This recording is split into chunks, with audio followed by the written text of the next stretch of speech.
La pensionnaire voilée.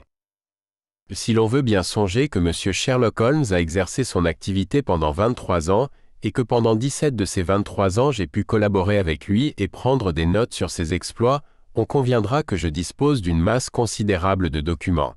Le problème n'est donc pas de trouver, mais de choisir. Voici par exemple la longue rangée des agendas qui remplit toute une étagère. Et voici des malles et des valises bourrées de papier. De quoi ravir non seulement l'étudiant en criminologie, mais aussi tous les amateurs de scandales sociaux et officiels de la fin de l'ère victorienne. Mais que se rassurent les auteurs de lettres angoissées qui nous supplient de ne pas compromettre l'honneur de leur famille ni la réputation d'un aïeul célèbre. Ils n'ont rien à craindre. La discrétion et le sentiment élevé de ses devoirs professionnels qui ont toujours animé mon ami président à notre choix, aucun abus de confiance ne sera commis. Toutefois, je désapprouve formellement de récentes tentatives en vue de s'emparer et de détruire ces papiers. Je connais leur origine. Je suis autorisé par M. Holmes à déclarer que si elle se renouvelle, toute l'histoire du politicien, du phare et du cormoran sera livrée à la curiosité du public. À bon entendeur, salut. Il serait déraisonnable de supposer que chacune des affaires que traita Holmes lui fournit l'occasion de déployer les dons exceptionnels d'intuition et d'observation que je me suis efforcé de mettre en lumière. Tantôt il devait se donner beaucoup de mal pour cueillir le fruit, tantôt il n'avait qu'à se baisser pour le ramasser. Mais c'est souvent dans les affaires qui le mirent le moins en évidence que nous entrevîmes des tragédies humaines particulièrement terribles. Je vais en analyser une. J'ai légèrement modifié les noms et les lieux, mais je rapporterai les faits sans en rien changer. Un matin de la fin de l'année 1896, je reçus un billet pressant de Holmes réclamant ma présence à Baker Street. Quand j'arrivai, je le trouvai assis dans une atmosphère lourde de fumée de tabac en face d'une femme assez mûre qui avait le type conventionnel de la logeuse londonienne. « Voici Madame Merrilow, de South Brixton », m'annonça mon ami. « La fumée ne gêne pas Madame Merrilow. Aussi, Watson, si vous voulez vous livrer à votre vice abominable. Madame Merrilow a une histoire intéressante à nous conter, et cette histoire peut fort bien avoir des développements à propos desquels votre présence serait utile. À votre disposition. Vous comprenez, Madame Merrilow, que si je vais voir Madame Rondet, je préfère avoir un témoin. Vous aurez à l'en persuader avant notre visite. Que Dieu vous bénisse, Monsieur Holmes, s'écria la logeuse. Elle désire tant vous voir que vous pourriez vous faire accompagner de tout le quartier. Nous irons donc au début de l'après-midi. Voyons si nous possédons tous les éléments du problème. En repassant notre leçon, nous aiderions le docteur Watson à réaliser la situation. Vous dites que Madame Rondet est votre pensionnaire depuis 7 ans et que vous n'avez vu qu'une fois sa figure, et ça a été une fois de trop, Monsieur Holmes. Elle était, je crois, horriblement abîmée. Mon Dieu, Monsieur Holmes, on pourrait à peine dire que c'était une figure. Notre laitier l'a aperçue une fois qu'il regardait par la fenêtre. Il en a laissé tomber son seau, et tout le lait s'est répandu dans le jardin. Voilà le genre de figure qu'elle a. Quand je l'ai vue, elle ne s'était pas doutée que j'entrais chez elle. Elle s'est rapidement couvert le visage et elle m'a dit « Maintenant, Madame Merrilow, vous comprenez enfin pourquoi je ne lève jamais mon voile. Connaissez-vous quelque chose sur son passé ? Rien du tout. Quand elle est arrivée, vous a-t-elle fourni des références ? Non, monsieur. Mais elle m'a réglé comptant et une bonne partie d'avance sans discuter les conditions. Par les temps que nous vivons, une pauvre femme comme moi ne peut pas s'offrir le luxe de tourner le dos à une chance pareille. Vous a-t-elle dit pourquoi elle avait choisi votre maison ? Ma maison est située assez loin de la route, et elle est plus isolée que beaucoup. Et puis je n'ai qu'une pensionnaire et je suis sans famille. Je crois qu'elle en avait essayé d'autres et que la mienne lui a convenu davantage. C'est une sorte de retraite qu'elle cherche. Elle est disposée à payer pour l'avoir. Vous dites qu'elle n'a jamais montré son visage sauf en une seule occasion fortuite. Eh bien, c'est assez extraordinaire. Je ne m'étonne pas que vous vouliez savoir de quoi il s'agit. Oh, cela m'est égal, Monsieur Holmes. Moi, du moment que je perçois mon loyer, impossible de trouver un locataire plus tranquille et qui vous donne moins d'embarras. Alors qu'est-ce qui vous a décidé ? Sa santé, Monsieur Holmes. Elle dépérit.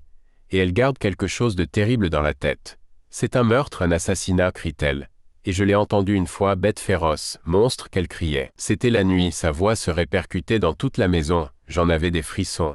Alors je suis allé la voir le lendemain et je lui ai dit « Madame Rondet, si vous avez quelque chose qui vous trouble l'âme, il y a le curé et il y a la police.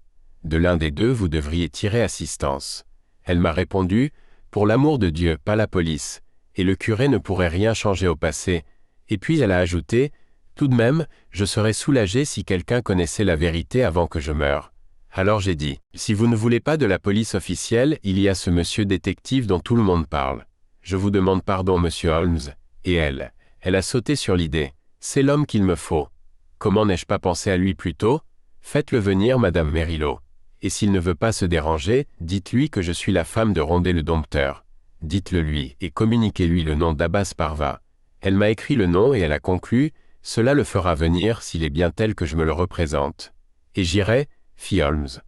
Très bien, madame Merylo. J'aimerais avoir une petite conversation avec le docteur Watson. Elle nous mènera jusqu'à l'heure du déjeuner.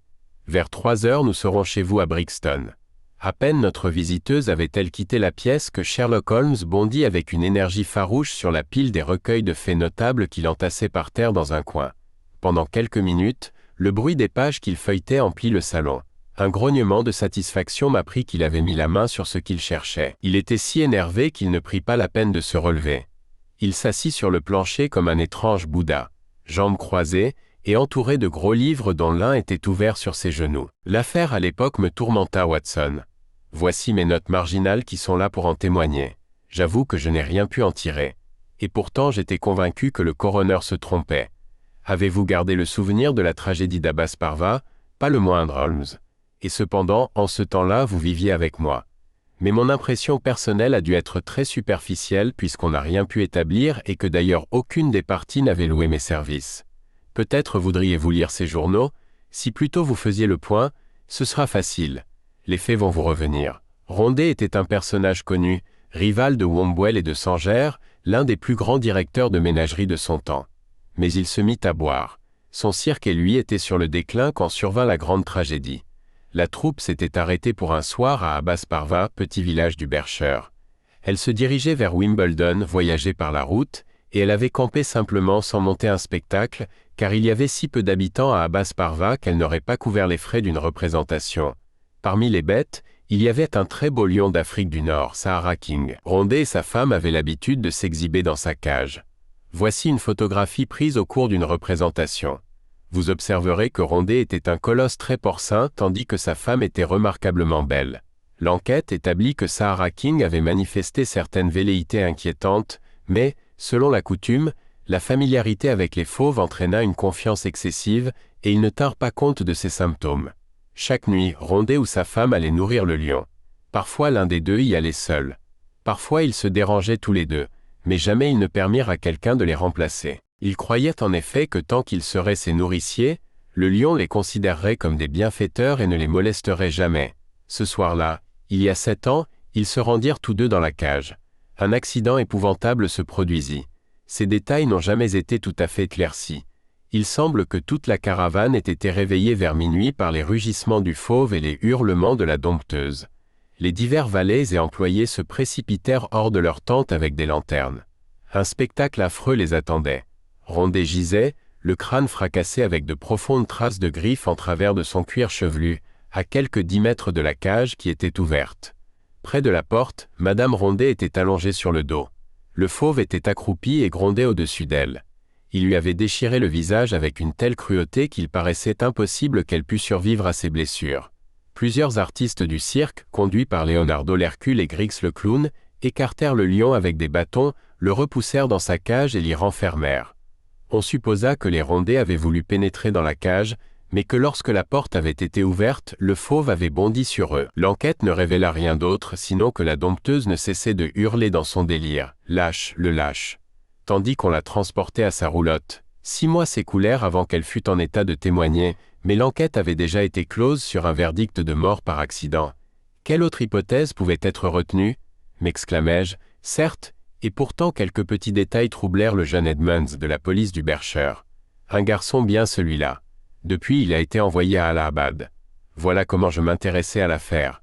Il passa par ici et nous fumâmes quelques pipes au-dessus du dossier. Un maigre avec des cheveux jaunes, oui. J'étais sûr que vous vous remettriez sur la piste, mais par quoi était-il troublé? Eh bien, tous les deux nous avons été troublés. C'était diablement difficile de reconstituer l'affaire. Placez-vous au point de vue du lion. Il est libéré. Que fait-il? Il s'élance. Une demi-douzaine de bonds en avant l'amènent sur Rondet. Rondet fait demi-tour pour s'enfuir. Les traces des griffes sont situées sur le derrière de la tête, mais le lion le fait rouler sur le sol.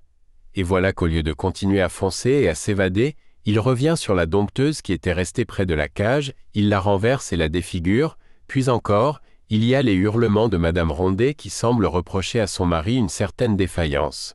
Mais qu'aurait pu tenter le pauvre diable pour la secourir? Vous voyez la difficulté?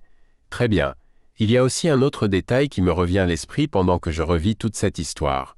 On a plus ou moins la preuve qu'au moment où le lion rugissait et la femme hurlait, un homme a poussé des cris de terreur. Rondet sans doute?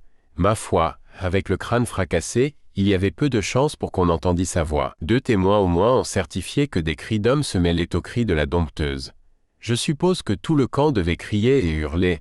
Quant au reste, j'ai peut-être une explication à vous offrir. Je serais ravi de l'entendre. Les 2 dompteurs étaient ensemble, à 10 mètres de la cage, quand le lion est sorti. L'homme a voulu s'enfuir et a été abattu. La femme a conçu l'idée qu'elle pourrait rentrer dans la cage et s'y enfermer. C'était son unique refuge. Elle a essayé.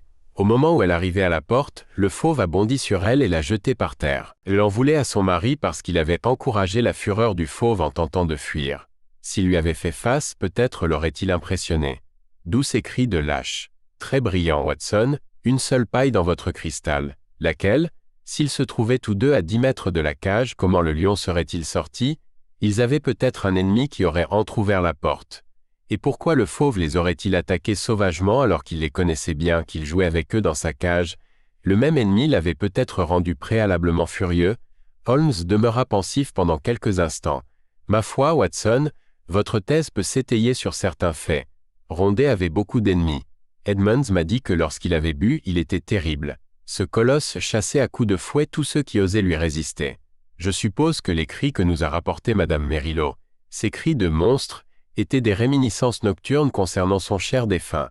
Toutefois sont futiles puisque nous ne connaissons pas les faits. Sur le buffet, Watson, il y a une perdrix en gelée et une bouteille de Montrachet. Restaurons nos énergies avant de faire appel à elle. Quand notre fiacre nous déposa devant la maison de Madame Merylo, la logeuse vint bloquer de sa silhouette majestueuse la porte de sa modeste demeure. Il était évident qu'elle craignait beaucoup de perdre une pensionnaire intéressante. Aussi nous supplia-t-elle, avant de nous laisser monter, de ne rien dire ni faire qui pût aboutir à un résultat aussi affligeant. L'ayant rassurée, nous la suivîmes dans l'escalier recouvert d'un méchant tapis, et elle nous introduisit chez sa locataire mystérieuse. La pièce sentait le moisi et le renfermait. Elle était mal aérée. Après avoir gardé des fauves en cage, la pensionnaire semblait, par l'effet d'une quelconque revanche du destin, être devenue à son tour une bête en cage. Elle s'assit sur un fauteuil branlant dans le coin le plus sombre. De longues années d'inaction avaient engraissé sa silhouette, mais elle avait dû être fort belle car son corps était encore plein et voluptueux. Un voile noir très épais recouvrait son visage. Fendu à la hauteur de la lèvre supérieure, il nous permit néanmoins de voir une bouche parfaite et un menton à l'ovale délicat. Certainement elle avait été une femme remarquable. Sa voix bien modulée ne manquait pas d'agrément. « Mon nom ne vous est pas inconnu, monsieur Holmes, dit-elle. Je pensais que vous viendriez. C'est exact, madame. Mais je ne sais pas comment vous pouvez vous douter que je me suis intéressé à votre affaire. Je l'ai appris quand j'ai été rétabli et quand j'ai été interrogé par monsieur Edmonds, le policier du comté. Je crains de lui avoir menti. Peut-être aurais-je mieux fait de lui dire la vérité. Il vaut toujours mieux dire la vérité. Mais pourquoi lui avez-vous menti? Parce que le destin de quelqu'un dépendait de ma déposition. Certes, ce quelqu'un est un être indigne, mais je ne voulais pas avoir son anéantissement sur la conscience. Nous avions été si proches. Mais ce scrupule est levé à présent? Oui, monsieur. L'être auquel j'ai fait allusion est mort. Alors pourquoi ne pas aller dire maintenant à la police tout ce que vous savez? Parce qu'il y a une autre personne en cause. Cette autre personne est moi-même. Je ne pourrais pas supporter le scandale et la publicité consécutive à une enquête de police. Je n'ai plus longtemps à vivre, mais je veux mourir tranquille. Et pourtant, je voulais trouver un homme de bon jugement à qui conter ma terrible histoire, afin que lorsque je partirai tout soit su et compris. Vous me complimentez, madame. Mais je suis une personne responsable. Il se peut qu'après vous avoir entendu, je juge de mon devoir d'aller en référer à la police. Je ne pense pas, monsieur Holmes. Je connais très bien votre caractère et vos méthodes car je suis votre travail depuis quelques années. Lire est le seul plaisir qui me soit laissé. Je suis donc au courant de tout ce qui se passe dans le monde. Quoi qu'il advienne, je cours le risque. Après vous avoir parlé, j'aurai l'esprit en repos. Mon ami et moi serons heureux de vous entendre. Elle se leva et prit dans un tiroir la photographie d'un homme. C'était un acrobate, un athlète magnifique. La photographie le représentait les bras croisés sur un torse vigoureux. Un sourire se dessinait sous une lourde moustache, le sourire satisfait de Don Juan. « C'est Leonardo, dit-elle. Leonardo l'Hercule qui témoigna ? Oui. Et celui-ci, c'est mon mari. » Le visage était abominable, un porc humain, ou plutôt un ours sauvage fait homme, car il était formidable dans sa bestialité. On imaginait aisément la bouche vile mâchonnante et écumante de rage. Quant aux petits yeux vicieux, il ne pouvait que projeter de la méchanceté sur le monde. Une brute, un bravache, une bête. Voilà l'impression que faisait cette tête aux lourdes bajoux. Ces 2 photographies vous aideront à comprendre, messieurs, mon histoire. J'étais une pauvre écuyère de cirque élevée sur la piste. Je sautais dans des cerceaux quand je n'avais pas encore 10 ans. Lorsque je devins femme, cet homme m'aima, en admettant que je puisse baptiser d'amour son désir. Un jour de malheur, je l'épousai. À dater de ce jour, j'eus une vie d'enfer. Il était le diable qui me torturait. Tout le monde au cirque était au courant. Il me délaissait pour d'autres femmes. Lorsque je me plaignis, il me ligota et me battit à coups de cravache. Tous avaient pitié de moi et le maudissaient, mais que pouvaient-ils faire? Ils le redoutaient, ils avaient peur de lui. Car de tout temps il s'était montré terrible et quand il avait bu, il aurait tué. Plusieurs fois il eut des ennuis avec la justice parce qu'il attaquait des hommes ou parce qu'il maltraitait des animaux. Mais il gagnait beaucoup d'argent et il se moquait des amendes. Ses meilleurs collaborateurs le quittèrent. Le cirque commença à décliner. Il n'y avait plus que Leonardo et moi pour le maintenir, ainsi que le petit Grix le clown. Pauvre diable. Il n'avait pas beaucoup de raisons d'être drôle, mais il faisait l'impossible pour tenir son rôle. Leonardo entra de plus en plus dans ma vie. Vous voyez comme il était bel homme. Je sais maintenant quelle âme habitait ce corps. Comparé à mon mari, il ressemblait à l'ange Gabriel. Il me prit en pitié, il m'aida. Finalement, notre intimité se transforma en amour. Un amour profond, passionné, l'amour auquel j'avais toujours rêvé mais que je n'avais jamais espéré ressentir. Mon mari le soupçonna, mais il était aussi lâche que brutal, et Leonardo était le seul homme qu'il redoutait. Il se vengea à sa manière en me torturant plus que jamais. Un soir, mes cris attirèrent Leonardo à la porte de notre roulotte. Nous frôlâmes la tragédie cette nuit-là, et bientôt mon amant et moi nous comprîmes que nous ne pourrions l'éviter. Mon mari n'étant pas digne de vivre, nous décidâmes qu'il devait mourir. Leonardo était intelligent, il avait un esprit organisateur. C'est lui qui conçut notre plan. Je ne le dis pas pour lui en faire grief, car j'étais résolu à tout pour faire ma vie avec lui. Mais je n'aurais jamais vu son idée. Nous fabriquâmes une massue, Leonardo la fabriqua. Et dans l'extrémité plombée, il ficha 5 longs clous en fer, pointe dehors, exactement comme une patte de lion. Cela afin d'asséner à mon mari un coup mortel tout en laissant supposer que ce serait le lion, préalablement détaché par nous, qui l'aurait tué. De faisait nuit noire quand mon mari et moi nous sortîmes, comme d'habitude, pour donner à manger aux fauves. Nous avions emporté la viande crue dans un seau en zinc. Leonardo s'était embusqué au coin de la roulotte devant laquelle nous devions passer avant d'arriver à la cage. Il fut trop lent. Nous arrivâmes avant qu'il fût en mesure de frapper, mais il nous suivit sur la pointe des pieds, et j'entendis le bruit mat du gourdin qui fracassa le crâne de mon mari. Mon cœur bondit de joie. Je partis en courant et je défis le cadenas qui fermait la porte de la cage. Alors survint l'atroce. Vous savez peut-être que les fauves sont prompts à sentir le sang humain et que cette odeur les excite. Un instinct avait immédiatement averti cette bête qu'un être humain avait été blessé. Au moment où je retirais les barres, le lion s'élança et me sauta dessus. Leonardo aurait pu me sauver. S'il avait foncé et frappé le fauve avec le gourdin, il l'aurait repoussé. Mais il perdit la tête. Je l'entendis crier. Puis je le vis faire demi-tour et fuir, juste à l'instant où les crocs du lion s'enfonçaient dans ma figure. Le souffle chaud et nauséabond du fauve m'avait déjà à demi asphyxié, et je ne ressentis qu'une faible douleur. Avec les paumes de ma main, j'essayais de repousser ses grandes mâchoires fumantes, tachées de sang, et je hurlais au secours.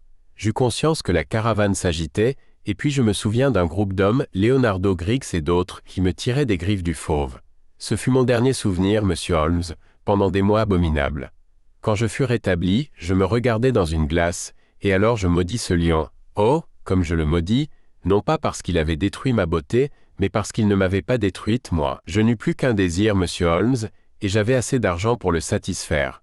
Couvrir ce pauvre visage afin qu'il ne fût vu de personne, et habiter en un lieu où aucun de ceux que j'avais connus ne me découvrirait.